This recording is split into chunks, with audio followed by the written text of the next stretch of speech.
কক্সবাজারের চকরিয়ায় বহলতলী খালিদের এসেজি অবস্থান নিয়ে 12,50,000 পিস ইয়াবা চালান উদ্ধার করছে পুলিশ।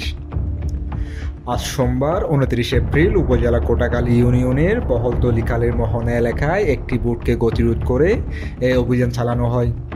অভিযানকালে মাদক কারবারিরা পালিয়ে যায় বলে জানান পুলিশ সূত্রে জানা যায়, কক্সবাজারের টেকনাফ থেকে সমুদ্রপথে পাচারের সময় এক চালানে জব্দ করা হয় 12,50,000 পিস ইয়াবা ট্যাবলেট।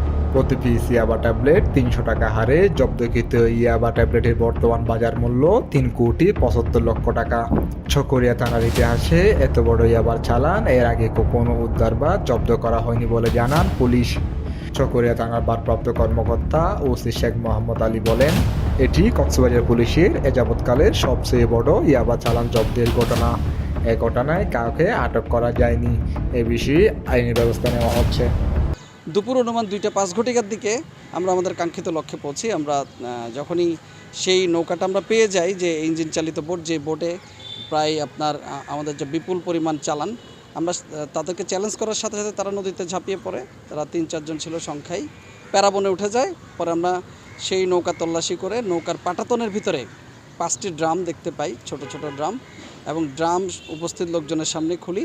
ওখানে আমরা প্রায় 12,50,000 পিস ইয়াবা জব্দ করি, ইঞ্জিন চালিত বোটটা সহ। Desk report, Cox news 360, Cox's Bazar.